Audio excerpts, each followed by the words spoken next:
Hello everyone, welcome back to Future Plus Academy. This is Sutharma, your history teacher. Sreenarayana Guru open യൂണിവേഴ്സിറ്റിയുടെ exams ഒക്കെ recent ആയിട്ട് complete ചെയ്തു അല്ലേ. അപ്പം ഈ ഒരു പ്രത്യേകിച്ച് നമുക്കിങ്ങനെ എക്സാം ഒക്കെ വരുന്ന സമയത്ത് നമ്മുടെ അക്കാഡമിയുടെ ഭാഗത്ത് നിന്ന് കുട്ടികൾക്ക് ആവശ്യമായിട്ടുള്ള എല്ലാ ക്ലാസ്സുകളും സൂം ലൈവും അതേപോലെ തന്നെ യൂട്യൂബ് ലൈവും ഒക്കെ നിങ്ങൾക്ക് നൽകിയിട്ടുണ്ടായിരുന്നു. അപ്പം അതിൻ്റെ ഭാഗമായിട്ട് നമ്മൾ പലപ്പോഴും ഇങ്ങനെയുള്ള ഡിസ്കഷൻസിൽ ഡിസ്കസ് ചെയ്തിരിക്കുന്ന ക്വസ്റ്റ്യൻസും എക്സാമിന് വരാറുണ്ട്. നമ്മൾ വളരെ നല്ല രീതിയിൽ എഴുതാറുണ്ട്. അപ്പോൾ ഇന്ന് ഒരു ക്വസ്റ്റ്യൻ പേപ്പർ ഡിസ്കഷനാണ്. ആൻഷ്യന്റ് സിവിലൈസേഷൻ എന്ന ക്വസ്റ്റ്യൻ പേപ്പറിൽ നിങ്ങൾക്ക് വന്ന ക്വസ്റ്റ്യൻസ് നമ്മൾ ഡിസ്കസ് ചെയ്ത ഏതൊക്കെ ചോദ്യങ്ങൾ ആ ഒരു ക്വസ്റ്റ്യൻ പേപ്പറിൽ വന്നിട്ടുണ്ടായിരുന്നു, എങ്ങനെയൊക്കെ ഈ ചോദ്യങ്ങൾക്ക് ഉത്തരം എഴുതാം എന്ന ഒരു കോണ്ടന്റുമായിട്ട് അല്ലെങ്കിൽ ഇത്തരത്തിലുള്ള കാര്യങ്ങൾ പറയാൻ വേണ്ടിയിട്ടാണ് ഇപ്പോൾ ഞാൻ നിങ്ങളുടെ മുന്നിൽ ഉള്ളത്. So before jumping into this discussion I would like to welcome all of you into my new session. So welcome me. ഇനി 6 മാസം കൊണ്ട് SSLC +2 കൂടാതെ ഇന്ത്യയിലെ ഏറ്റവും മികച്ച യൂണിവേഴ്സിറ്റികളിൽ നിന്നും UG, PG എന്നീ കോഴ്സുകൾ ചെയ്യാം. കേരളത്തിലെ ആദ്യത്തെ ഡിസ്റ്റൻസ് ലേണിംഗ് ആപ്പായ ഫ്യൂച്ചർ പ്ലസ് അക്കാഡമിക്കൊപ്പം. Yes, obviously. അപ്പോൾ ഒരു എക്സാം ഒക്കെ എഴുതുമ്പോൾ നമുക്കറിയാമല്ലോ, നമ്മൾ നല്ല പ്രിപ്പറേഷനോട് കൂടി എഴുതിയാൽ മാത്രമേ നമുക്ക് നല്ല റിസൾട്ട് വരുള്ളൂ. അപ്പോൾ ആ ഒരു റിസൾട്ട് എത്രത്തോളം ഉണ്ടാകാൻ സാധ്യതയുണ്ട്, അല്ലെങ്കിൽ നിങ്ങൾ എഴുതിയ ചോദ്യങ്ങളൊക്കെ ശരിയാണോ, നിങ്ങൾ എഴുതിയ ചോദ്യങ്ങളിലൊക്കെ നിങ്ങൾ പ്രതീക്ഷിക്കുന്ന രീതിയിലുള്ള ഉത്തരങ്ങൾ തന്നെയാണോ നിങ്ങൾ എഴുതിയിട്ടുള്ളത്, നമുക്ക് നോക്കിയാലോ. So let's discuss about it. ഇതായിരുന്നു നമ്മുടെ ക്വസ്റ്റ്യൻ പേപ്പർ. ഈ ക്വസ്റ്റ്യൻ പേപ്പർ അറിയാലോ, നമ്മുടെ ആൻഷ്യന്റ് സിവിലൈസേഷൻ എന്ന് പറയുന്നത് ഫസ്റ്റ് സെമസ്റ്റർ സ്റ്റുഡൻസിന് പഠിക്കാനുള്ളതാണ്. അപ്പോൾ ഇതിൽ 3-4 കാറ്റഗറിയിലായിട്ടാണ് ക്വസ്റ്റ്യൻസ് ഉള്ളത്. അപ്പോൾ ആദ്യത്തേത് 1 മാർക്കിൻ്റെയും പിന്നെ 2 മാർക്കിൻ്റെയും ചോദ്യങ്ങളാണ്. അതിനുശേഷം പിന്നീട് 5 മാർക്കിൻ്റെയും പിന്നെ essay ക്വസ്റ്റ്യൻസ് ആണ് നമുക്ക് അറ്റൻഡ് ചെയ്യാനുള്ളത്. അപ്പോൾ ഇതിൽ എല്ലാ ക്വസ്റ്റ്യൻസും ഞാനിങ്ങനെ എടുത്തെടുത്ത് പറയുന്നില്ല, നമുക്ക് ഓരോ ക്വസ്റ്റ്യനും വളരെ ബ്രീഫായിട്ട് തന്നെ ഡിസ്കസ് ചെയ്യാം. ഓക്കെ, സി, നമ്മൾ ഇതിനു മുൻപ് PYQ സെഷൻസിലും അതേപോലെ തന്നെ മേ ബി അതിന് മുൻപുള്ള ഡിസ്കഷൻസിലൊക്കെ നമ്മൾ ഷെയർ ചെയ്തിരുന്ന അല്ലെങ്കിൽ നമ്മൾ പങ്കുവെച്ച കുറച്ച് കാര്യങ്ങളുണ്ട്. മെയിൻ ആയിട്ടുള്ള ക്വസ്റ്റ്യൻസ് വരാൻ സാധ്യതയുള്ളത് ഏതൊക്കെയാണ്. അപ്പോൾ ഇപ്പോൾ വന്നിരിക്കുന്ന ക്വസ്റ്റ്യൻ പേപ്പറിൽ നമ്മൾ ഡിസ്കസ് ചെയ്ത ഓൾമോസ്റ്റ് ഒരു 5-6 ക്വസ്റ്റ്യൻസ് ഒക്കെ വന്നിട്ടുണ്ട്. ആ ക്വസ്റ്റ്യൻസ് ആണ് ഞാൻ ആദ്യം ഇവിടെ കൊടുത്തിരിക്കുന്നത്. Why did the elite group of Egyptians keep their dead bodies in pyramids എന്നുള്ള ഒരു ചോദ്യം നമ്മൾ പിരമിഡിനെ കുറിച്ചിട്ട് നമ്മുടെ PYQ സെഷനിൽ നമ്മൾ ഡിസ്കഷൻസ് നടത്തിയിട്ടുണ്ടായിരുന്നു. And also explain the salient features of Mayan religion. ഇപ്പം മായൻ സിവിലൈസേഷനുമായി ബന്ധപ്പെട്ടിട്ടും നമ്മളൊരു ഡിസ്കഷൻ നടത്തിയിരുന്നു. മായൻ റിലീജിയന്റെ സാലിയൻ ഫീച്ചേഴ്സ് എന്തൊക്കെയാണ് എന്നായിരുന്നു ചോദ്യം.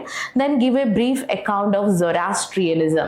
Zoroastrianismമായി ബന്ധപ്പെട്ടിട്ടുള്ള കാര്യങ്ങൾ, അതുമായിട്ട് ബന്ധപ്പെട്ടിട്ട് Zoroastrianism എന്ന റിലീജിയൻ എന്താണ്, അതിന്റെ ഫീച്ചേഴ്സ് എന്തൊക്കെയാണ്, ഇതും നമ്മൾ കഴിഞ്ഞ ക്ലാസ്സിൽ ഡിസ്കസ് ചെയ്തിരുന്നു. Name the Indian ruler who was defeated by Alexander the Great of Macedonia. Alexander the Great of Macedonia, Macedonian Alexander, മാസിഡോണിയയിലെ റൂളർ ആയിട്ടുള്ള അലക്സാണ്ടർ ദ ഗ്രേറ്റിന്റെ അദ്ദേഹത്തെ പരാജയപ്പെടുത്തിയ ഇന്ത്യൻ റൂളർ ആരാണ്? Roman lower class society in administration was known as blank. അപ്പോൾ റോമിലെ lower class society അവരെ അഡ്മിനിസ്ട്രേഷനിൽ ഏത് പേരിലാണ് അറിയപ്പെടുന്നത്? അപ്പോൾ ഇതൊക്കെയായിരുന്നു ചോദ്യങ്ങൾ. ഈ ചോദ്യങ്ങളുമായി ബന്ധപ്പെട്ടിട്ട് നമ്മൾ നടത്തിയ PYQ സെഷനിൽ ഇത്തരത്തിലുള്ള ഡിസ്കഷൻസ് ഓൾവേസ് അല്ലെങ്കിൽ അവിടെ ഉണ്ടായിരുന്നു. അതുകൊണ്ട് തന്നെ നമുക്ക് ഈ ക്വസ്റ്റ്യൻസിന്റെ ഉത്തരങ്ങളൊക്കെ നമുക്ക് എന്ത് ചെയ്യാൻ പറ്റി, വളരെ സുഖപ്രദമായിട്ട് നിങ്ങൾക്ക് എഴുതാൻ പറ്റി എന്ന് കരുതുന്നു. എനിവേ, ഓരോ ചോദ്യം നമ്മൾ ഡിസ്കസ് ചെയ്ത് തുടങ്ങുകയാണ് ഈ ഒരു സെഷനിലൂടെ. അപ്പോൾ ആദ്യത്തെ ചോദ്യം from the question paper, who was the last great Pharos? അവസാന ഫറോ ആരായിരുന്നു? അപ്പോൾ ഫറോ എന്നുള്ള ടേം കേൾക്കുമ്പോൾ തന്നെ നമുക്ക് മനസ്സിലാവും ഈജിപ്ഷ്യൻ റൂളറാണ് അദ്ദേഹം. അപ്പോൾ അവസാനത്തെ ഫറോ ആരായിരുന്നു? The last of the greatest pharaoh is often considered to be the Rameses third ആയിരുന്നു ലാസ്റ്റ് ഫറോ ആയിട്ട് അദ്ദേഹത്തിനെയാണ് കൺസിഡർ ചെയ്യുന്നത്. ഏകദേശം 1186 മുതൽ 1155 വരെയുള്ള കാലഘട്ടം ഈജിപ്റ്റ് ഭരിച്ചിരുന്ന ഭരണാധികാരിയായിരുന്നു അദ്ദേഹം. ഇനി അടുത്ത ചോദ്യം. അപ്പൊ ആദ്യത്തെ ക്വസ്റ്റ്യൻ. രണ്ടാമത്തെ ക്വസ്റ്റ്യൻ, സുമേറിയക്കാർ വികസിപ്പിച്ചെടുത്ത ആദ്യകാല എഴുത്തു രീതി, റൈറ്റിംഗ് സിസ്റ്റം, സുമേറിയൻസ് ഡെവലപ്പ് ചെയ്തിരിക്കുന്ന ദ ഏർലിയസ്റ്റ് റൈറ്റിംഗ് സിസ്റ്റം ഏത് പേരിലാണ് അറിയപ്പെടുന്നത്? ഇതായിരുന്നു ചോദ്യം.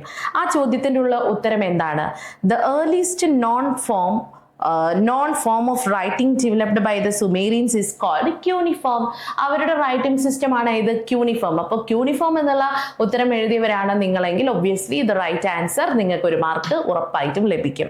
മൂന്നാമത്തെ ചോദ്യം, which philosopher founded the academy in Athens? ഏതൻസിൽ അക്കാദമി സ്ഥാപിച്ച തത്വചിന്തകൻ ആരാണ്? ഇതാണ് ചോദ്യം. ഏതൻസിൽ അക്കാദമി സ്ഥാപിച്ചിരിക്കുന്ന തത്വചിന്തകന്റെ പേര്. So the philosopher who founded academy in Athens was Plato. ആരാണ്?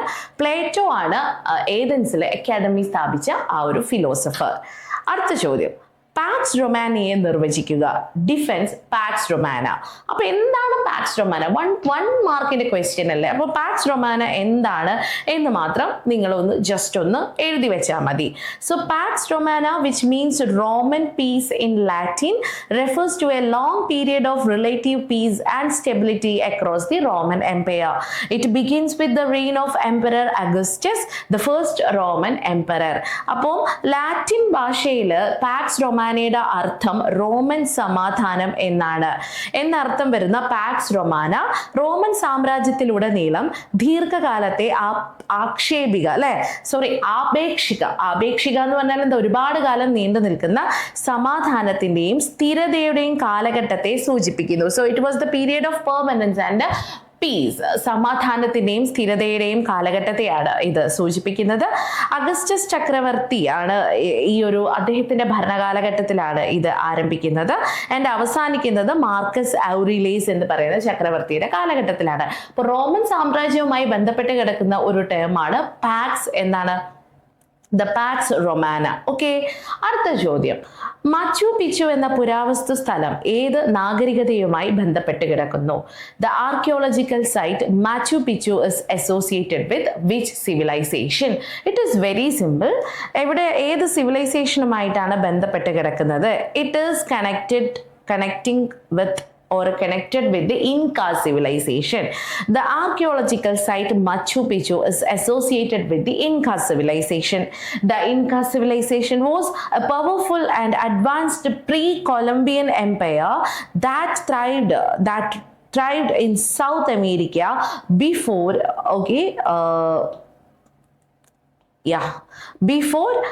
the Spanish conquest. അപ്പോൾ മാച്ചു പിച്ചു എന്ന പുരാവസ്തു സ്ഥലം ഇൻക നാഗരികതയുമായിട്ട് ബന്ധപ്പെട്ട് കിടക്കുന്നു. ഏത് നാഗരികതയുമായിട്ടാണ്? ഇൻക നാഗരികതയുമായിട്ടാണ് ഇത് ബന്ധപ്പെട്ട് കിടക്കുന്നത്.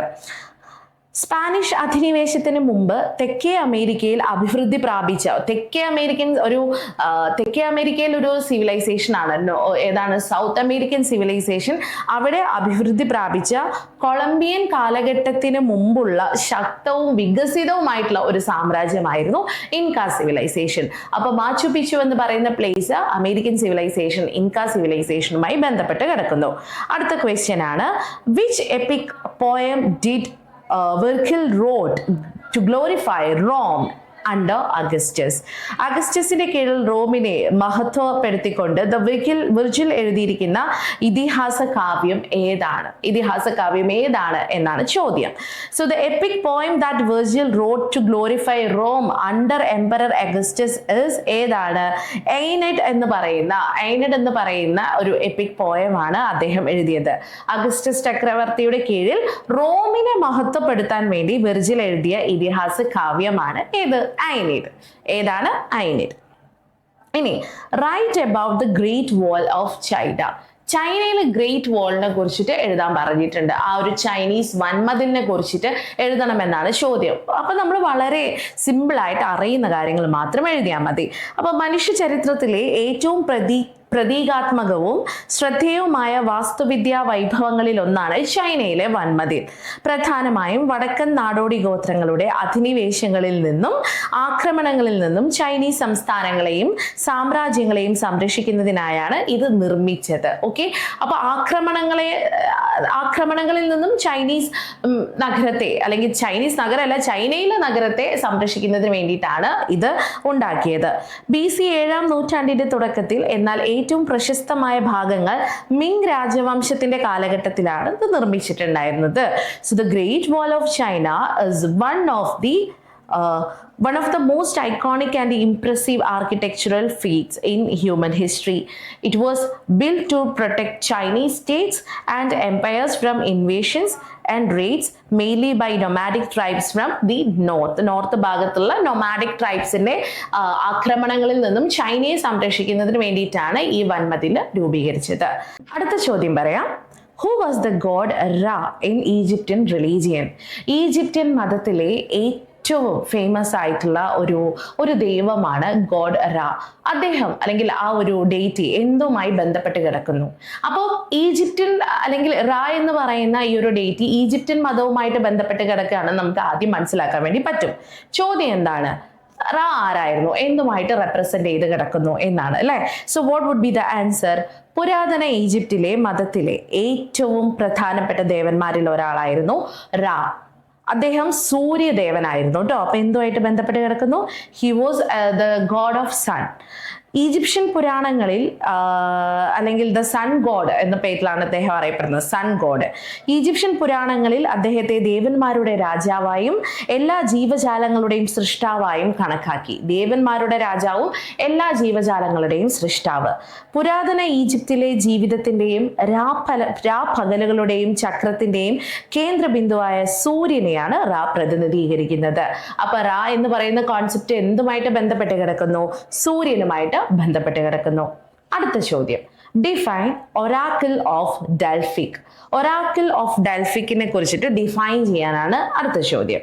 അപ്പോൾ ഗ്രീസിലെ ഡെൽഫിയിലെ അപ്പോളോ ക്ഷേത്രത്തിൽ സ്ഥിതി ചെയ്യുന്ന പുരാതന ലോകത്തിലെ ഏറ്റവും പ്രശസ്തവും സ്വാധീനമുള്ളതുമായ ഒറാക്കിളുകളിൽ ഒന്നായിരുന്നു ഡെൽഫിയിലെ ഒറാക്കിൾ. അപ്പോൾ ഒറാക്കിൾ എന്ന് പറയുന്നത് എവിടത്തെയാ? ഗ്രീസിലെ ഡെൽഫിയ. അപ്പൊ ഡെൽഫി എവിടെയാണ്? ഗ്രീസിലാണ് അല്ലെ. യെസ്. യുദ്ധം, രാഷ്ട്രീയം, വ്യക്തിപരമായ തീരുമാനങ്ങൾ, ഭാവി എന്നിവയെക്കുറിച്ചുള്ള പ്രധാനപ്പെട്ട ചോദ്യങ്ങൾക്ക് ഉത്തരം നൽകുക. ഉത്തരം തേടിയിട്ട് രാജാക്കന്മാർ, ജനറൽമാർ, സാധാരണ പൗരന്മാർ എന്നിവരുൾപ്പെടെ ഗ്രീക്ക് ലോകത്തെമ്പാടുമുള്ള ആളുകൾ ഒറാക്കിൾ ഓഫ് ഡെൽഫി സന്ദർശിക്കുമായിരുന്നു. അപ്പൊ ഗ്രീക്കിൽ കാണപ്പെടുന്ന വളരെ പ്രശസ്തമായിട്ടുള്ള സ്വാധീനമായിട്ടുള്ള ഒറാക്കിളുകളിൽ ഒന്നാണ് ദ ഒറാക്കിൾ ഓഫ് ഡെൽഫിക്. അപ്പം എല്ലാവരും, സാധാരണക്കാരായ പൗരന്മാരും ഭരണാധികാരികളൊക്കെ അവരുടെ ചോദ്യങ്ങൾക്ക് ഉത്തരം തേടി ഇത് സന്ദർശിക്കുമായിരുന്നു. The 10th question, right about the Peloponnesian war. Peloponnesian വാറിനെ കുറിച്ച്, യുദ്ധത്തിനെ കുറിച്ച് എഴുതാനാണ് പറഞ്ഞിരിക്കുന്നത്. അപ്പൊ ഈ യുദ്ധം ആരൊക്കെ തമ്മിലാണ് നടന്നിട്ടുള്ളത് എന്ന് നോക്കാം. ഏതൻസിന്റെ നേതൃത്വത്തിലുള്ള ഡെലിയൻ ലീഗും സ്പാർട്ടയുടെ നേതൃത്വത്തിലുള്ള പെലപ്പനീഷ്യൻ ലീഗും തമ്മിലുള്ള രണ്ട് ശക്തമായ ഗ്രീക്ക് സഖ്യങ്ങൾ തമ്മിലുള്ള സംഘർഷങ്ങളുടെ ഒരു പരമ്പരയായിരുന്നു പെലോപ്പനീഷ്യൻ യുദ്ധങ്ങൾ. The Peloponnesian Wars were a series of conflicts fought between two powerful Greek alliances, the Delian League led by Athens and the Peloponnesian League led by Sparta. These wars spanned nearly 3 decades from 431 BC to 404 BC, and they were pivotal in shaping the future of ancient Greece. അപ്പോൾ ഇത് ഗ്രീക്കിലെ പ്രധാനപ്പെട്ട സഖ്യങ്ങൾ തമ്മിൽ നടന്ന ഒരു യുദ്ധമായിരുന്നു പെലപ്പനേഷ്യൻ വാർ. അപ്പൊ section A 1 word questions ഒക്കെ നമ്മൾ discuss ചെയ്തു. ഇനി സെക്ഷൻ ബി 2 മാർക്കോട് കൂടിയിട്ടുള്ള ക്വസ്റ്റ്യൻ ആണ്. അപ്പൊ കുറച്ച് എക്സ്പ്ലനേഷൻ, പക്ഷെ ഞാൻ പൂർണ്ണമായിട്ടും കൊടുക്കുന്നില്ല. ഇങ്ങനെയൊക്കെ ആൻസർ ചെയ്താൽ ഇതിന്റെ മാർക്ക് നിങ്ങൾക്ക് വാങ്ങാൻ വേണ്ടി കഴിയും എന്ന് വീണ്ടും പറയാണ്. ഹൈറോഗ്ലിഫിക്സിനെ കുറിച്ച് ഒരു ചെറിയ കുറിപ്പ് എഴുതുക എന്നാണ്. Right a short note on hieroglyphics. അപ്പൊ ഹൈറോഗ്ലിഫിക്സ് എന്താണ്, അത് എവിടെയാണോ യൂസ് ചെയ്യുന്നത്, അത് മാത്രം എഴുതി കഴിഞ്ഞാൽ നിങ്ങൾക്ക് ഏകദേശം 2 മാർക്ക് വളരെ പെട്ടെന്ന് യൂസ് ചെയ്യാൻ വേണ്ടി പറ്റും, അല്ലെങ്കിൽ വാങ്ങാൻ വേണ്ടി പറ്റും. Hieroglyphics was the writing system used in ancient Egypt. Okay, പുരാതന ഈജിപ്തിൽ ഉപയോഗിച്ചിരുന്ന ഒരു റൈറ്റിംഗ് സിസ്റ്റം ആയിരുന്നു ഹൈറോഗ്ലിഫിക്സ് എന്ന് പറയുന്നത്. It is characterised by its use of pictorial pictorial symbols to represent words, sounds and concepts. അപ്പം ഈ പിക്ടോറിയൽ റെപ്രസെന്റേഷൻസ് ആയിരുന്നു അവിടെ ഈ ഒരു ഹൈറോഗ്ലിഫിക്സിൽ യൂസ് ചെയ്തിരുന്നത്. The word hieroglyphics comes from Greek word Sacred and also carving എന്ന് പറയുന്ന ഗ്രീക്ക് വേർഡിൽ നിന്നാണ് ഹൈറോഗ്ലിഫിക്സ് രൂപം കൊണ്ടിരിക്കുന്നത്.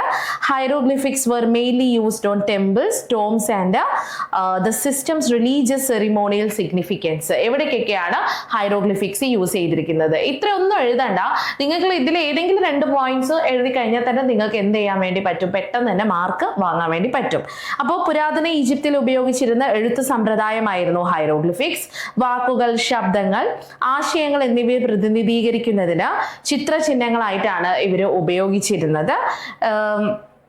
അതേപോലെ തന്നെ കല്ലിൽ കൊത്തിയെടുത്ത ക്ഷേത്രങ്ങൾ, ശവകുടീരങ്ങൾ, സ്മാരകങ്ങൾ എന്നിവയിലാണ് ഹൈറോഗ്ലിഫിക്സ് പ്രധാനമായും ഉപയോഗിച്ചിരുന്നത്. ദൈനംദിന രേഖകൾക്കായി മഷി ഉപയോഗിച്ച് പാപ്പിറസിലും അവർ എഴുതിയിരുന്നു. പാപ്പിറസ് എന്ന് പറഞ്ഞാൽ ഒരു ലീഫാണ്. പാപ്പിറസിലും അവർ എന്ത് ചെയ്തിട്ടുണ്ടായിരുന്നു, ഹൈറോഗ്ലിഫിക്സ് യൂസ് ചെയ്ത് ഹൈറോഗ്ലിഫിക്സ് ലിപി ഉപയോഗിച്ചിരുന്നു. ഇനി മെൻഷൻ അബൌട്ട് പിരമിഡ്സ്. പിരമിഡ്സിനെ കുറിച്ച് മെൻഷൻ ചെയ്യാൻ വളരെ എളുപ്പമുള്ള ക്വസ്റ്റ്യൻ ആണ്. നിങ്ങൾക്ക് ഈജിപ്തിലെ പിരമിഡിനെ കുറിച്ച് നന്നായിട്ട് അറിയാം അല്ലെ? അപ്പം ഈജിപ്തിലെ ഡെഡ് ബോഡീസിനെ പ്രിസർവ് ചെയ്യുന്നതിന് വേണ്ടിയിട്ടാണ് പിരമിഡ്സ് ഉണ്ടാക്കിയിരുന്നിട്ടുണ്ടായിരുന്നത്. അതായത് there is a life after death, അതായത് മരണത്തിന് ശേഷം അവിടെ ഒരു ജീവിതമുണ്ട്. there is a life എന്നുള്ള വിശ്വാസം ഈജിപ്തിലെ ജനങ്ങൾക്ക് ഉണ്ടായിരുന്നു. അതുകൊണ്ടാണ് അവർ ഈ പിരമിഡിന്റെ കൺസ്ട്രക്ഷന് കൂടുതൽ ഇമ്പോർട്ടൻസ് കൊടുത്തിരിക്കുന്നത്. അമേരിക്കയിലെ the pyramids are monumental structures built in ancient Egypt, primarily as royal tombs for pharaohs and high-ranking officials. ആദ്യമൊക്കെ ഇത് നിർമ്മിച്ചിരുന്നത് രാജാക്കന്മാർക്ക് വേണ്ടിയിട്ട്, ഫറോകൾക്ക് വേണ്ടിയിട്ടും അതേപോലെ തന്നെ ഹൈ ഒഫീഷ്യലിലുള്ള ഭരണാധികാരികൾക്ക് വേണ്ടിയുമായിരുന്നു. Served as tombs to honor and preserve the bodies of deceased pharaohs. അപ്പം ഈ മരണപ്പെട്ട ആളുകളുടെ ബോഡീസും മറ്റും പ്രൊട്ടക്ട് ചെയ്യുന്നതിന് വേണ്ടിയിട്ട് ensuring their journey to the afterlife, അതായത് മരണത്തിന് ശേഷമുള്ള ജീവിതത്തിലേക്ക് അവരുടെ എല്ലാ പ്രിയപ്പെട്ട സാധനങ്ങളും എല്ലാം ഉപയോഗിച്ചുകൊണ്ട് എല്ലാം കൊണ്ടൊരു പുതിയ ജീവിതത്തിലേക്ക് and the life after death, മരണത്തിന് ശേഷമുള്ള ജീവിതത്തിലേക്ക് അവരുടെ യാത്ര ഉറപ്പുവരുത്തുന്നതിന് വേണ്ടിയിട്ടായിരുന്നു ഇങ്ങനെയുള്ള പിരമിഡുകൾ നിർമ്മിച്ചിരുന്നത്. ഇനി മായൻ കലണ്ടറിന്റെ പ്രാധാന്യം എന്താണ് വ്യക്തമാക്കുക, ഇതാണ് അടുത്ത ചോദ്യം. What is the significance of Mayan calendar? Mayan കലണ്ടറിന്റെ സിഗ്നിഫിക്കൻസ് അല്ലെങ്കിൽ പ്രാധാന്യം എന്താണ് എന്ന് മനസ്സിലാക്കണം. അമേരിക്കയിലെ ഏറ്റവും വികസിതമായ പ്രീ കൊളംബിയൻ സമൂഹങ്ങളിലൊന്നായ മായൻ നാഗരികതയുടെ ഗണിതശാസ്ത്ര, ജ്യോതിശാസ്ത്ര, സാംസ്കാരിക നേട്ടങ്ങളെ പ്രതിഫലിപ്പിക്കുന്നതിനാൽ മായൻ കലണ്ടർ പ്രാധാന്യം അർഹിക്കുന്നു. അപ്പോൾ അതില് സാംസ്കാരിക നേട്ടങ്ങളുണ്ട്, ഗണിതശാസ്ത്ര, ജ്യോതിശാസ്ത്ര നേട്ടങ്ങളെ ഫോക്കസ് ചെയ്യുന്നുണ്ട്. കൃഷി ആചാരങ്ങൾ, ഭരണം എന്നിവയെ കലണ്ടർ നയിക്കുകയുണ്ടായി. പ്രധാനപ്പെട്ട ആചാരപരമായ തീയതികൾ, അതേപോലെ തന്നെ തീയതികൾ നിർണ്ണയിക്കാനും ഗ്രഹണങ്ങൾ, അതായത് എക്ലിപ്സസ് ഒക്കെ ഇല്ലേ, അതൊക്കെ പ്രവചിക്കുന്നതിനും ആത്മീയവും ചരിത്രപരവുമായ അർത്ഥത്തിൽ സമയം ട്രാക്ക് ചെയ്യാനും പുരോഹിതന്മാർ ഇത് ഉപയോഗിച്ചിരുന്നു. So the Mayan calendar is significant because it reflects the mathematical, astronomical and cultural achievements of the Mayan civilization. One of the most advanced pre-Columbian societies in America. അമേരിക്കയിലെ pre-Columbian, കൊളംബിയക്കാർക്ക് മുൻപുള്ള ഒരു സൊസൈറ്റിയിൽ ആയിരുന്നു ഇത്തരത്തിലുള്ള കാലണ്ടർ ഉപയോഗിച്ചിരുന്നത്. The calendar guided agriculture, rituals and governance. അതിൽ കൃഷിപരമായിട്ടുള്ള, കാർഷികപരമായ കാര്യങ്ങള്, ഭരണകൂടവുമായി ബന്ധപ്പെട്ടിട്ടുള്ള കാര്യങ്ങള്, ആചാര അനുഷ്ഠാനങ്ങളുമായി ബന്ധപ്പെട്ടിട്ടുള്ള കാര്യങ്ങൾ എല്ലാം ഉണ്ടായിരുന്നു. Priest used it to determine important ceremonial dates, predict eclipses and track time in both the spiritual and historical sense. Each day had a specific meaning associated with particular gods and elements of nature. അപ്പോൾ ഓരോ ദിവസത്തിനും അതിൻ്റെതായിട്ടുള്ള അർത്ഥമുണ്ടായിരുന്നു. Specific ആയിട്ടുള്ള ദിവസങ്ങളെ കുറിച്ചിട്ടും അതിൽ focus ചെയ്തിരുന്നു. 14ാമത്തെ ചോദ്യം, write a short note on Zoroastrianism. സൊറാസ്ട്രിയനിസവുമായി ബന്ധപ്പെട്ടിട്ട് ഒരു ഷോർട്ട് നോട്ട്, ഒരു കുറിപ്പ് തയ്യാറാക്കുക. ലോകത്തിലെ ഏറ്റവും പഴക്കമുള്ള ഏകദൈവ വിശ്വാസ മതം, അതായത് മോണോതെയിസ്റ്റിക് റിലീജിയൻ, ഒറ്റ ഒരു ഡെയിറ്റിയെ മാത്രമാണ് അവരവിടെ ആരാധിക്കുന്നത്. അതിലൊന്നാണ് സൊറാസ്ട്രിയനിസം. ഏകദേശം 1500 മുതൽ 1000 വരെയുള്ള കാലഘട്ടത്തിൽ പുരാതന പേർഷ്യ എന്ന് പറയുമ്പോൾ ഇന്നത്തെ ഇറാനിലാണ് പ്രവാചകനായ സൊറോസ്റ്റർ എന്നറിയപ്പെടുന്ന വ്യക്തി ഈ മതം സ്ഥാപിച്ചത്. വളരെ സിമ്പിൾ ആയിട്ട് നമുക്ക് ഈ ചോദ്യത്തിന് ഉത്തരം എഴുതാം. നമ്മൾ ഓൾറെഡി ഡിസ്കസ് ചെയ്ത ചോദ്യം കൂടിയാണ്. അടുത്ത ചോദ്യം ഡിസ്കസ് അബൌട്ട് ദ ലങ്ഷാൻ കൾച്ചർ. ലങ്ഷാൻ കൾച്ചറുമായി ബന്ധപ്പെട്ടിട്ട് അറിയുന്ന പോയിന്റ്സ് അങ്ങ് എഴുതിക്കൊള്ളാനാണ് ഇവിടെ പറയുന്നത്. അപ്പൊ പുരാതന പേര് കേൾക്കുമ്പോൾ തന്നെ നമുക്ക് മനസ്സിലാവും പുരാതന ചൈനയിലെ ഒരു പിൽക്കാല നിയോലിത്തിക് സംസ്കാരമായിരുന്നു ലുങ്ഷാൻ സംസ്കാരം അല്ലെ. അപ്പോൾ അല്ലെങ്കിൽ ലോങ്ഷാങ് സംസ്കാരം എന്നും അറിയപ്പെടുന്നു. ഏകദേശം 3000 മുതൽ 1900 വരെയുള്ള കാലഘട്ടങ്ങളിലായിരുന്നു ഈ സംസ്കാരം പ്രധാനമായിട്ടും നിലനിന്നിരുന്നത്. മഞ്ഞ നദീതടത്തിലാണ് ലുങ്ഷാൻ കൾച്ചർ വളർന്നു വന്നത്. പ്രത്യേകിച്ച് ഷാൻഡോങ്, ഹെനാൻ, ഷാൻസി പ്രവിശ്യകളിലാണ് അഭിവൃദ്ധി പ്രാപിച്ചത്. Then ഇലിയഡ് ആൻഡ് ഒഡീസി, ഇതിനെ കുറിച്ചിട്ട് നിങ്ങൾക്ക് എന്താണ് അറിയുന്നത്? ഇതാണ് ചോദ്യം. വളരെ എളുപ്പമായിട്ട് വളരെ സിമ്പിളായിട്ട് നമുക്ക് ഈ ചോദ്യത്തിന് ഉത്തരം എഴുതാം. ഇലിയഡ് ആൻഡ് ഒഡീസിയെ കുറിച്ചിട്ടുള്ള ചോദ്യം. പുരാതന ഗ്രീക്ക് സാഹിത്യത്തിലെ ഏറ്റവും പ്രധാനപ്പെട്ടതും സ്വാധീനം ചെലുത്തുന്നതുമായ 2 ഇതിഹാസ കാവ്യങ്ങളാണ് ഇലിയഡും ഒഡീസിയും എന്ന് നമുക്ക് പറയാം അല്ലെ. Iliad and Odyssey. അപ്പം ഇലിയഡ് ആൻഡ് ഒഡീസിയുടെ മറ്റൊരു പ്രത്യേകത എന്താണ്? പാശ്ചാത്യ സാഹിത്യ പാരമ്പര്യത്തിന്റെ അടിത്തറയായിട്ടാണ് ഇവ മാറുന്നത്. അതായത് വെസ്റ്റേൺ ലിറ്ററേച്ചറിന്റെ അടിത്തറ ബേസിക് ആയിട്ട് ഇത് മാറുന്നു. പ്രധാന തീമുകൾ ഇതിലെ ബഹുമാനത്തെക്കുറിച്ചും മഹത്വത്തെക്കുറിച്ചും ഈ പറയുന്ന ഇലിയഡ് എന്ന് പറയുന്ന ഈ ഒരു ഇലിയഡില് ബഹുമാനം, മഹത്വം, വിധി, യുദ്ധം, മനുഷ്യവികാരം എന്നിവയെ കുറിച്ചൊക്കെ പറയുന്നു. പുരാതന ഗ്രീക്ക് മൂല്യങ്ങൾ, പുരാണങ്ങൾ, മതം, സമൂഹം എന്നിവയെ കുറിച്ചുള്ള ഉൾക്കാഴ്ച നൽകുന്നുണ്ട്. പിൽക്കാല പാശ്ചാത്യ സാഹിത്യം, നാടകം, തത്വചിന്ത എന്നിവ രൂപപ്പെടുത്താൻ സഹായിച്ചു. എഴുതപ്പെടുന്നതിന് മുൻപ് വാമൊഴിയായിട്ട് ഇത് കൈമാറിയിരുന്നു. പിന്നീട് ഗ്രീക്ക് വാമൊഴി കവിതയുടെ സമ്പന്നമായ പാരമ്പര്യം പ്രദർശിപ്പിച്ചു. അപ്പം വളരെ ക്ലാസിക്കൽ, വളരെ വലിയ, വളരെ പ്രശസ്തമായിട്ടുള്ള ക്ലാസിക്കൽ ലിറ്ററേച്ചറിൽ ഒന്നാണ് ഇലിയഡും ഒഡീസിയും. മറ്റൊന്ന് right a short note on സോഫിസ്റ്റ്. ഈ പറയുന്ന സോഫിസ്റ്റുകൾ എന്ന് പറയുന്ന വിഭാഗത്തെ കുറിച്ച് ഒരു കുറിപ്പ് തയ്യാറാക്കുക. ഇതാണ് ചോദ്യം. ആരായിരുന്നു സോഫിസ്റ്റ് എന്ന് നമ്മൾ ആദ്യം മനസ്സിലാക്കണം. Then who was sophist? സോഫിസ്റ്റുകൾ നഗരം തോറും സഞ്ചരിച്ച്, അതായത് പൊതുപ്രസംഗങ്ങളൊക്കെ നടത്തി വ്യാകരണം, യുക്തി, ധാർമ്മികത, രാഷ്ട്രീയം തുടങ്ങിയ വിഷയങ്ങളിൽ വിദ്യാഭ്യാസം വാഗ്ദാനം ചെയ്ത ഒരു കൂട്ടം വിഭാഗക്കാരായിരുന്നു. അക്കാലത്ത് പുതിയ ഒരു ആശയമായിരുന്നു അവരുടേത്. അവർ ഫീസ് ഈടാക്കി പഠിപ്പിച്ചു. അത് അവരെ ഗ്രീക്ക് സമൂഹത്തിൽ വിവാദ വ്യക്തികളാക്കി മാറ്റി. So sophist travelled from city to city. ഒരു സിറ്റിയിൽ നിന്ന് മറ്റൊരു സിറ്റിയിലേക്ക് അവർ യാത്ര ചെയ്യുന്നു. Offering education in subjects like, ഏതൊക്കെ പല തരത്തിലുള്ള സബ്ജക്റ്റിൽ വിദ്യാഭ്യാസം അവർ ഓഫർ ചെയ്യുന്നു. they taught for ഫ്രീ അല്ലെ, ഫീസിന് വേണ്ടിയിട്ടാണ് അവർ എന്ത് ചെയ്തിട്ടുണ്ടായിരുന്നത്, പഠിപ്പിച്ചിട്ടുണ്ടായിരുന്നത്. അപ്പൊ ഇത്തരത്തിലുള്ള കാര്യങ്ങൾ സോഫിസ്റ്റുകളെ കുറിച്ച് എഴുതാം. മറ്റൊന്ന് ഡിഫൈൻ റോമൻ ലോ. റോമൻ നിയമം നിർവചിക്കുക. ഇതാണ് അടുത്ത ചോദ്യം. അപ്പൊ റോമൻ നിയമത്തിനെ കുറിച്ച് നിങ്ങൾക്ക് എന്തൊക്കെ അറിയാം അതൊക്കെ അവിടെ എഴുതാം. പക്ഷെ മാർക്ക് നോക്കണം, 2 മാർക്കേ ഉള്ളൂ. Roman law refers to the legal system developed in ancient Rome. പുരാതന റോമിൽ ഡെവലപ്പ് ചെയ്തിരിക്കുന്ന ലീഗൽ സിസ്റ്റത്തിനെ പറയുന്ന പേരാണ് എന്ത്? Roman law.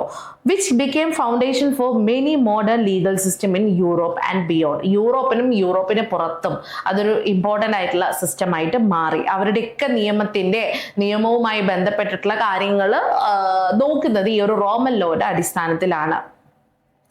പുരാതന റോമിൽ വികസിപ്പിച്ചെടുത്ത നിയമവ്യവസ്ഥയാണ് റോമൻ നിയമം എന്ന് പറയുന്നത്. യൂറോപ്പിലും അതിനപ്പുറത്തുമുള്ള നിരവധി ആധുനിക നിയമവ്യവസ്ഥകൾക്ക് അടിത്തറയായി ഇത് മാറി. ക്രോഡീകരിച്ച സംവിധാനം, അതായത് ഇവരുടെ ഒരു കോഡിഫൈഡ് ലോ ഉണ്ട്. ഏറ്റവും പ്രശസ്തമായ ആദ്യകാല കോഡ് 12 പട്ടികളായിരുന്നു ഇവയ്ക്കുണ്ടായിരുന്നത്. ഇത് അടിസ്ഥാന അവകാശങ്ങളും കടമകളും സ്ഥാപിച്ചു. ഇതിൽ അടിസ്ഥാന അവകാശങ്ങളെ കുറിച്ചും കടമകളെ കുറിച്ചും പറയുന്നുണ്ട്. ഇനി നമുക്ക് സെക്ഷൻ സിയിലേക്ക് വരാം. സെക്ഷൻ സിയിൽ എന്താണ്? Answer any 6 of the following questions in 1 page each. ഓരോ പേജ് മൊത്തമായിട്ടും ഈ പറയുന്ന ക്വസ്റ്റ്യൻസിൽ ഏതെങ്കിലും 6 എണ്ണം എഴുതണം. നമ്മൾ എല്ലാ ക്വസ്റ്റ്യൻസും ഇവിടെ ഡിസ്കസ് ചെയ്യുന്നുണ്ട്. അതെങ്ങനെ എഴുതണം എന്ന് മനസ്സിലാക്കണം. 5 മാർക്കാണ് ഓരോ ക്വസ്റ്റ്യൻ ഉള്ളത്. അപ്പം ഒരു പേജ് മൊത്തമായിട്ടും എഴുതാം. How did the Nile River contribute to development of Egyptian civilization? Egyptian നാഗരികതയുടെ വികാസത്തിന് നൈൽ നദി എങ്ങനെ സംഭാവന നൽകി? ഇതാണ് ചോദ്യം. അപ്പോൾ ഉത്തരം എന്താണ്? The Nile River played a crucial role in the development of ancient civilization, serving as its lifeline for thousands of years. The Nile annual flooding deposited rich silt along its banks, creating fertile land ideal for growing crops like wheat and barley. This agricultural abundance supported large populations and enabled the rise of cities and complex society. പുരാതന Egyptian നാഗരികതയുടെ വികാസത്തിൽ Nile നദി നിർണായക പങ്ക് വഹിച്ചു.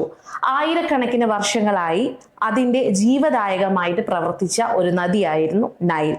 Nile നദിയുടെ വർഷം Nile നദിയിൽ വെള്ളപ്പൊക്കം ഉണ്ടാവാറുണ്ടായിരുന്നു. അപ്പൊ അതിന്റെ തീരങ്ങളിൽ ഒരുപാട് ചെളി നിക്ഷേപിക്കും. അപ്പം അതെന്ന് വെച്ചാൽ വളരെ എന്താണ് ഫെർട്ടൈൽ ആയിട്ടുള്ള ഒരു മണ്ണ്, ഫെർട്ടൈൽ ആയിട്ടുള്ള ഒരു ഏരിയ ആയിട്ട് അത് മാറി. അങ്ങനെ അവിടെ ഗോതമ്പ്, ബാർലി തുടങ്ങിയ വിളകൾ വളർത്തുന്നതിന് അനുയോജ്യമായിട്ടുള്ള ഒരു സിറ്റുവേഷൻ നൈലിൽ ഉയർന്നു വന്നു. ഈ കാർഷിക അഭിവൃദ്ധി വലിയ ജനസംഖ്യയെ പിന്തുണയ്ക്കുകയും നഗരങ്ങളുടെയും സങ്കീർണമായ സമൂഹത്തിന്റെയും ഉദയത്തിന് കാരണമാവുകയും ചെയ്തു. ഇതാണ് നൈൽ നദിയെ കുറിച്ച് നമുക്ക് എഴുതാനുള്ളത്. അടുത്ത ചോദ്യം എന്താ? Discuss the key achievements of Hammurabi and the importance of code of law. അപ്പോൾ ഹമ്മുറാബിയുടെ പ്രധാനപ്പെട്ട നേട്ടങ്ങളും അദ്ദേഹത്തിന്റെ കോഡ് ഓഫ് ലായുടെ പ്രാധാന്യവും തിരിച്ചറിയുക എന്നതാണ് ചോദ്യം. ഹമ്മുറാബിയുടെ പ്രധാന നേട്ടങ്ങളും അദ്ദേഹത്തിന്റെ നിയമസംഹിതയുടെ പ്രാധാന്യവും ഒന്നാം ബാബിലോണിയൻ രാജവംശത്തിലെ 6ാമത്തെ രാജാവായിരുന്നു ഹമ്മുറാബി. അപ്പം അദ്ദേഹത്തിന് എന്താണ്? അദ്ദേഹം ഒന്നാം രാജവംശത്തിലെ, ഇവിടെ മുതൽ നോക്കിയാൽ മതി, ഒന്നാം ബാബിലോണിയൻ രാജവംശത്തിലെ 6ാമത്തെ രാജാവായിരുന്നു ഹമ്മുറാബി. ഏകദേശം BC 1792 മുതൽ 1750 വരെയാണ് അദ്ദേഹം ഭരിച്ചത്. ചരിത്രത്തിലെ ഏറ്റവും ആദ്യകാലവും പൂർണ്ണവുമായ ലിഖിത നിയമസംഹിതകളിൽ ഒന്നായിരുന്നു ഹമ്മുറാബിയുടെ നിയമസംഹിത. ഇത് സൃഷ്ടിച്ചതിലൂടെയാണ്, ഈ ഹമ്മുറാബിയുടെ നിയമസംഹിതത്തിലൂടെയാണ് ഇദ്ദേഹം അറിയപ്പെടുന്നതും. ബാബിലോൺ, സുമർ, അക്കാദ് തുടങ്ങിയ വിവിധ നഗര സംസ്ഥാനങ്ങളെ ഒരു കേന്ദ്രീകൃത ഭരണത്തിന് കീഴിൽ കൊണ്ടുവന്നുകൊണ്ട് ഹമ്മുറാബി മെസൊപ്പൊട്ടേമിയയുടെ ഭൂരിഭാഗവും കീഴടക്കുകയും ഏകീകരിക്കുകയും ചെയ്തു. അപ്പൊ ഹമ്മുറാബിയെ കുറിച്ച് അത്. ഇനി കൺഫ്യൂഷനിസത്തിന്റെ പ്രധാന തത്വങ്ങളും ചൈനീസ് സമൂഹത്തിൽ അതിന്റെ സ്വാധീനവും ചർച്ച ചെയ്യുക എന്നാണ് 21ാമത്തെ ചോദ്യം. 21ാമത്തെ ചോദ്യത്തിൽ ഇതാണ് പറയുന്നത്. BC 6ാം നൂറ്റാണ്ടിൽ ചൈനയിൽ കൺഫ്യൂഷ്യസ് സ്ഥാപിച്ച ഒരു ദാർശനികവും ധാർമ്മികവുമായ വ്യവസ്ഥയാണ് കൺഫ്യൂഷനിസം. ചൈനയിൽ കൺഫ്യൂഷ്യസ് എന്ന് പറയുന്ന വ്യക്തി സ്ഥാപിച്ച ധാർമ്മികവും ദാർശനികവുമായിട്ടുള്ള വ്യവസ്ഥയാണ് കൺഫ്യൂഷനിസം. ഇത് ധാർമ്മിക പെരുമാറ്റം, സാമൂഹിക ഐക്യം, സദ്ഗുണത്തെയും ബഹുമാനത്തെയും അടിസ്ഥാനമാക്കിയുള്ള നല്ല ഭരണം എന്നിവയ്ക്ക് പ്രാധാന്യം നൽകുന്നു. പിന്നെ സദ്ഗുണം, ബഹുമാനം, വിദ്യാഭ്യാസം എന്നിവയിലൂടെ മറ്റേതൊന്നുകൂടെ പറയട്ടോ. ഇത് ധാർമ്മിക പെരുമാറ്റം, സാമൂഹിക ഐക്യം, സദ്ഗുണത്തെയും ബഹുമാനത്തെയും അടിസ്ഥാനമാക്കിയുള്ള നല്ല ഭരണം എന്നിവയ്ക്ക് പ്രാധാന്യം നൽകുന്നു. സദ്ഗുണം, ബഹുമാനം, വിദ്യാഭ്യാസം എന്നിവയിലൂടെ യോജിപ്പിച്ചുള്ള ജീവിതത്തിന്റെ ഒരു ദർശനമാണ് കൺഫ്യൂഷനിസം പ്രോത്സാഹിപ്പിക്കുന്നത്.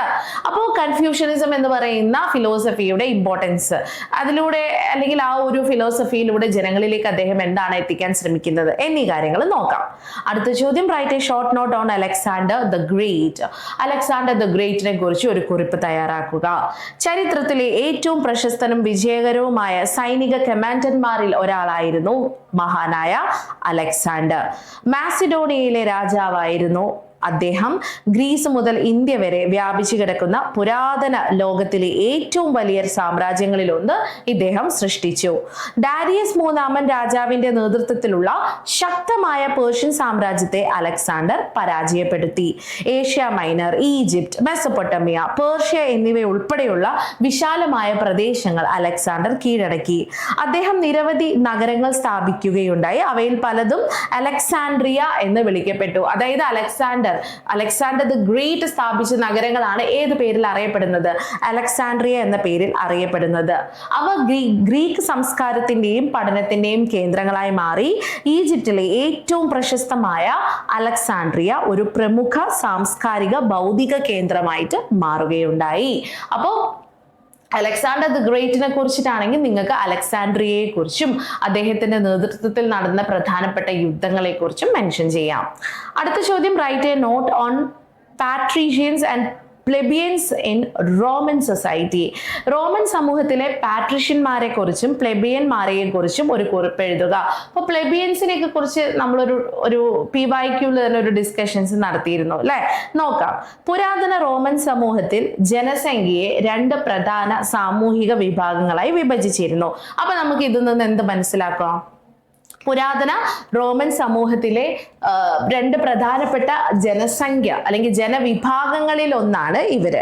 പാട്രിഷ്യന്മാരും പ്ലെബിയന്മാരും റോമിന്റെ രാഷ്ട്രീയ സാമ്പത്തിക സാമൂഹിക ഘടനയുടെ കേന്ദ്ര ബിന്ദുവായിരുന്നു ഇവര്. ഈ രാഷ്ട്രീയ സാമ്പത്തിക സാമൂഹിക ഘടകങ്ങള് ഇവരായിരുന്നു കൺട്രോൾ ചെയ്തിരുന്നത്. പാട്രിഷ്യന്മാർ സാധാരണയായി വലിയ ഭൂവുടമകളായിരുന്നു. അവരുടെ സമ്പത്തും സ്വാധീനവും പ്രയോജനപ്പെടുത്തി വിശാലമായ എസ്റ്റേറ്റുകൾ അവര് കൈവശം വെച്ചിരുന്നു. അടുത്ത ചോദ്യം, ടോൾടെക് കൾച്ചറിന്റെ സവിശേഷതകൾ എന്തൊക്കെയാണ്? Explain the key features of Toltec culture. അപ്പൊ എന്താണ് ഇത്? എവിടെയാണ്, ഏത് കൾച്ചറുമായിട്ട് ആണ് ഇത്തരത്തിലുള്ള ഒരു ടോൾടെക് കൾച്ചർ നിലനിൽക്കുന്നത് എന്ന് ആദ്യം മനസ്സിലാക്കണം. അപ്പൊ ഏകദേശം 900 CE-ക്കും 1500 CE-നും ഇടയിൽ അഭിവൃദ്ധി പ്രാപിച്ച ഒരു പ്രമുഖ മെസോ അമേരിക്കൻ സംസ്കാരമായിരുന്നു ടോൾടെക് സംസ്കാരം. ആധുനിക മധ്യ മെക്സിക്കോയുടെ പ്രദേശത്താണ് ഇത് കേന്ദ്രീകരിച്ചിരിക്കുന്നത്. പ്രത്യേകിച്ച് മെക്സിക്കോ താഴ്വരയ്ക്ക് ചുറ്റുമുള്ള പ്രദേശത്താണ് ഇത് കേന്ദ്രീകരിച്ചിരിക്കുന്നത്. മെക്സിക്കോ താഴ്വരയ്ക്ക് ചുറ്റുമുള്ള പ്രദേശങ്ങളിലായിട്ട്. ആസ്ടെക് നാഗരികതയുടെ സ്വാധീനമുള്ള ഒരു മുൻഗാമിയായി ടോൾടെക്കുകളെ പലപ്പോഴും കണക്കാക്കുന്നു. അപ്പം ആസ്ടെക് എന്ന് പറയുന്ന ഒരു നാഗരികതയുണ്ട്. അവരുടെ മുൻഗാമിയായിട്ട് മുൻപേ ഉള്ള വിഭാഗക്കാരായിരുന്നു ടോൾടെക്കുകൾ എന്നാണ് പറയപ്പെടുന്നത്. കൂടാതെ അവരുടെ പല സാംസ്കാരിക ആചാരങ്ങളും വാസ്തുവിദ്യയും മതപരമായ ആശയങ്ങളും പിൽക്കാല മെസോ അമേരിക്കൻ സംസ്കാരങ്ങൾ സ്വീകരിക്കുകയുണ്ടായി. അപ്പോൾ ഇതാണ് ടോൾടെക് കൾച്ചറുമായിട്ട് നമ്മൾ പഠിച്ചത്. അടുത്ത ചോദ്യം നോക്കാം. പ്യൂണിക് യുദ്ധങ്ങളുടെ കാരണങ്ങളും അനന്തരഫലങ്ങളും ചർച്ച ചെയ്യുക. Discuss the causes and consequences of the Punic War. അപ്പോൾ ആരൊക്കെ തമ്മിൽ ആ പ്യൂണിക് വാർ നടന്നത്? The Punic Wars were a series of 3 wars fought between Rome and also the Carthage from 264 BC to 146 BC. 264 BC മുതൽ 164 BC വരെ റോമും കാർത്തേജും തമ്മിൽ നടന്ന 3 യുദ്ധങ്ങളുടെ ഒരു പരമ്പരയായിരുന്നു എന്ത്? ഈ പറഞ്ഞ പ്യൂണിക് വാർസ്. പുരാതന ലോകത്തിലെ ഏറ്റവും വലുതും പ്രധാനപ്പെട്ടതുമായ സംഘർഷങ്ങളിൽ ഒന്നായിരുന്നു ഈ യുദ്ധങ്ങൾ. കൂടാതെ മെഡിറ്ററേനിയൻ റോമിന്റെ ആധിപത്യത്തിലേക്കുള്ള ഉയർച്ചയിൽ അവ നിർണായക പങ്ക് വഹിക്കുകയുണ്ടായി. റോം മെഡിറ്ററേനിയയിലെ പ്രമുഖ ശക്തിയായി മാറിയതും വടക്കേ ആഫ്രിക്ക, സ്പെയിൻ, പിന്നീട് ഗ്രീസ്, ഏഷ്യ മൈനർ എന്നിവിടങ്ങളിലേക്ക് വ്യാപിച്ചതും ഈ ഒരു പ്യൂണിക് വാറിന് ശേഷമാണ്, പ്യൂണിക് യുദ്ധത്തിന് ശേഷമാണ്. സോ സ്റ്റുഡൻസ്, നമുക്ക് അടുത്ത ചോദ്യത്തിലേക്ക് പോവാം. മെസോപ്പൊട്ടേമിയൻ സംസ്കാരത്തിന്റെ പതനത്തിനുള്ള കാരണങ്ങളെ കുറിച്ച് എഴുതുക. What about the reasons for the fall of Mesopotamian civilisation. അപ്പോൾ ആൻഷ്യന്റ് പീരീഡിൽ നിലനിന്നിരുന്ന വളരെ പ്രശസ്തമായിട്ടുള്ള സംസ്കാരങ്ങളിൽ ഒന്നാണ് മെസോപ്പൊട്ടേമിയൻ സിവിലൈസേഷൻ എന്ന് നമുക്കറിയാം അല്ലെ. ലോകത്തിലെ ഏറ്റവും പഴക്കമേറിയതും ഏറ്റവും സ്വാധീനമുള്ളതുമായ മെസോപ്പൊട്ടേമിയൻ നാഗരികത ടൈഗ്രീസ്, യൂഫ്രട്ടീസ് നദികൾക്കിടയിലുള്ള ഫലഭൂയിഷ്ഠമായ പ്രദേശത്ത് ആയിരക്കണക്കിന് വർഷങ്ങളായി അഭിവൃദ്ധി പ്രാപിച്ചതിന് ശേഷം ഒടുവിൽ ക്ഷയിക്കുകയുണ്ടായി. അതിന്റെ പതനത്തിന് ഒരൊറ്റ സംഭവം അല്ല, അല്ലെങ്കിൽ ഒരൊറ്റ കാരണമല്ല, മറിച്ച് കാലക്രമേണ പാരിസ്ഥിതിക, രാഷ്ട്രീയ, സാമൂഹിക ഘടകങ്ങളുടെ സംയോജനം മൂലമാണ് ഈ പതനം നടന്നത്. അപ്പൊ ആ പൊളിറ്റിക്കൽ, കൾച്ചറൽ, സോഷ്യൽ ഫീച്ചേഴ്സ് എന്തൊക്കെയാണ് എന്നായിരിക്കണം നിങ്ങൾ എഴുതേണ്ടത്. മറ്റൊരു ചോദ്യം, discuss the social and economic life in ancient Egypt. അത് സെക്ഷൻ ഡിയിൽ നിന്നുള്ള ചോദ്യമാണ്.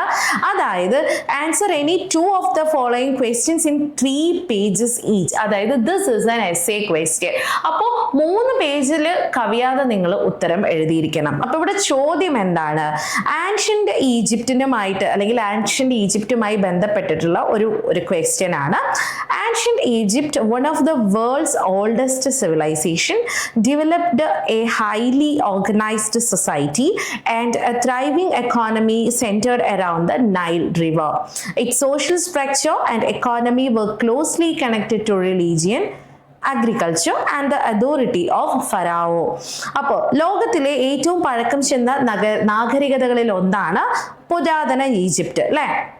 നൈൽ നദിയെ കേന്ദ്രീകരിച്ച് വളരെ സംഘടിതമായ ഒരു സമൂഹവും അഭിവൃദ്ധി പ്രാപിച്ച ഒരു സമ്പദ് വ്യവസ്ഥയും വികസിപ്പിച്ചെടുത്തു. അപ്പൊ അതായത് അവിടെ നൈൽ നദി ആയിരുന്നു അവരുടെ അടിസ്ഥാനം എന്ന് പറയുന്നത്. ആ നൈൽ നദിയെ കേന്ദ്രീകരിച്ചാണ് ഇത്രയും വലിയ ഒരു സാമ്രാജ്യം ഉയർന്നു വന്നത്. അതിന്റെ സാമൂഹിക ഘടനയും സമ്പദ് വ്യവസ്ഥയും മതം, കൃഷി, ഫറോകളുടെ അധികാരം എന്നിവയുമായി അടുത്ത് ബന്ധപ്പെട്ട് കിടക്കുന്നു. അപ്പൊ നമുക്ക് ഈ ഒരു എസ്സേ ക്വസ്റ്റ്യൻ ആണല്ലോ. അപ്പൊ ഇതിൽ നമുക്ക് എന്തൊക്കെ നമുക്ക് ഉൾക്കൊള്ളിക്കാം? ശ്രേണി സമൂഹത്തെക്കുറിച്ച്, കുടുംബം, ദൈനംദിന ജീവിതം, മതവും വിശ്വാസങ്ങളും, വ്യാപാരം, വാണിജ്യം, ഇതൊക്കെ ഈ ഒരു ക്വസ്റ്റ്യനിൽ ഇതുമായി ബന്ധപ്പെട്ടുള്ള കാര്യങ്ങളൊക്കെ ഇൻക്ലൂഡ് ചെയ്യാം. അടുത്ത ചോദ്യം, ജനാധിപത്യത്തിന്റെ വികസനത്തിന് ഏതൻസിന്റെ സംഭാവനകൾ വിശദീകരിക്കുക. Explain the contribution of Athens to the development of democracy. അപ്പൊ എന്തെഴുതാം? ആദ്യം ഏതൻസ് എന്താണ്? ഏത് രാജ്യവുമായി ബന്ധപ്പെട്ട് കിടക്കുന്ന വളരെ സുപ്രധാനമായ ഒരു നഗരമാണ് ഏതൻസ് എന്നും വിശദീകരിക്കുക. Athens, the capital of ancient Greece, is often referred to as birth place of democracy. ജനാധിപത്യത്തിന്റെ ജന്മസ്ഥലം, birth place of democracy. Between 6th and 4th centuries BC, Athens developed the earliest non-form of direct democracy, where citizens themselves participated in decision making rather than elective representatives. പുരാതന ഗ്രീസിന്റെ തലസ്ഥാനമായ ഏതൻസിനെ ജനാധിപത്യത്തിന്റെ ജന്മസ്ഥലം, the birth place of democracy എന്നാണ് വിശേഷിപ്പിക്കുന്നത്. അപ്പൊ BC 6 മുതൽ 4 വരെയുള്ള നൂറ്റാണ്ടുകൾക്കിടയിൽ ഏതൻസ് നേരിട്ടുള്ള ജനാധിപത്യത്തിന്റെ ആദ്യകാല രൂപം വികസിപ്പിച്ചെടുക്കുകയും അതിൽ പൗരന്മാർ പ്രതിനിധികളെ തിരഞ്ഞെടുക്കുന്നതിന് പകരം തീരുമാനമെടുക്കലിൽ പങ്കെടുക്കുകയും ചെയ്യുകയുണ്ടായി. അടുത്ത ചോദ്യം, describe the main achievements of Mayan civilization in architecture, astronomy. ആർക്കിടെക്ചറിലും ആസ്ട്രോണമിയിലും മായൻ സിവിലൈസേഷന്റെ അല്ലെങ്കിൽ മായൻ കൾച്ചറിന്റെ അച്ചീവ്മെന്റ്സ് എന്തൊക്കെയായിരുന്നു, നേട്ടങ്ങൾ എന്തെല്ലാമായിരുന്നു? ഇതാണ് ചോദ്യം. The Mayan civilization which flourished in Mesoamerica from around 2000 BC to 1500 CE is known for its remarkable advances in architecture and astronomy. അപ്പം ഗണിതം, engineering, പ്രപഞ്ചം എന്നിവയെ കുറിച്ചുള്ള അവരുടെ സങ്കീർണമായ ധാരണകളും നേട്ടങ്ങളും എന്തൊക്കെയാണെന്ന് നമുക്ക് മെൻഷൻ ചെയ്യാൻ വേണ്ടി പറ്റും. സ്റ്റെപ്പ് പിരമിഡുകളെ കുറിച്ച് എഴുതാം. നഗരങ്ങളും നഗരാസൂത്രണത്തെ കുറിച്ച് മെൻഷൻ ചെയ്യാം. നൂതന നിർമ്മാണ സാങ്കേതിക വിദ്യകൾ ഏതെല്ലാമായിരുന്നു, ഗണിതശാസ്ത്രം, ജ്യോതിശാസ്ത്രം എന്നിവയെ കുറിച്ചും മെൻഷൻ ചെയ്യാം. ഇത്രയും കാര്യങ്ങൾ എഴുതിയാൽ ആ എസ്സേ കംപ്ലീറ്റ് ആയി. ഇനി നിങ്ങളുടെ ക്വസ്റ്റ്യൻ പേപ്പറിലെ അവസാനത്തെ question, analyse the causes of the decline and fall of western Roman empire. ഇതാണ് ചോദ്യം. അപ്പം വെസ്റ്റേൺ റോമൻ എംപയറിന്റെ കോസസ്, അത് തകർന്നു വീഴാനുള്ള കോസസ്, കാരണങ്ങൾ എന്തെല്ലാമായിരുന്നു, അതേപോലെ തന്നെ അതിന്റെ ഒരു ഡിക്ലൈനിലേക്ക് നയിച്ചിരിക്കുന്ന കാരണങ്ങൾ എന്തെല്ലാമായിരുന്നു, ഇതായിരുന്നു ചോദ്യം. 476 പടിഞ്ഞാറൻ റോമൻ സാമ്രാജ്യത്തിന്റെ പതനം ആന്തരിക ബലഹീനതകളുടെയും ബാഹ്യ അധിനിവേശങ്ങളുടെയും ഒരു നീണ്ട പ്രക്രിയയുടെ ഫലമായിരുന്നു. കിഴക്കൻ റോമൻ സാമ്രാജ്യം ഏകദേശം 1000 വർഷങ്ങൾ കൂടി തുടർന്നപ്പോൾ പടിഞ്ഞാറൻ പകുതി സമ്മർദ്ദത്തിൽ തകർന്നു വീണു എന്നാണ് പറയുന്നത്. അതായത് പിന്നീട് ഈസ്റ്റേൺ റോമൻ എംപയർ പിന്നെയും തുടരുകയുണ്ടായിരുന്നു, പക്ഷെ വെസ്റ്റേൺ റോമൻ എംപയറിന് അത് സാധിച്ചില്ല. രാഷ്ട്രീയ, സാമ്പത്തിക, സൈനിക, സാമൂഹിക ഘടകങ്ങളുടെ സങ്കീർണമായ മിശ്രിതം മൂലമാണ് ഈ തകർച്ച ഉണ്ടായത്. അപ്പൊ ഒരുപാട് ഫീച്ചേഴ്സ് അല്ലെങ്കിൽ ഒരുപാട് ക്യാരക്ടറിസ്റ്റിക്സ്, ഒരുപാട് ഘടകങ്ങളുണ്ട്. രാഷ്ട്രീയമായിരിക്കാം, സാമ്പത്തികമായിരിക്കാം, സാമൂഹികമായിരിക്കാം. ഇങ്ങനെ ഓരോ ഇമ്പോർട്ടൻ്റ് ആയിട്ടുള്ള പോയിന്റ്സ് വെച്ചിട്ട് എഴുതുകയാണെങ്കിൽ നമുക്ക് ഈ ക്വസ്റ്റ്യൻ എന്തായിരിക്കും, വളരെ എളുപ്പമാണ്.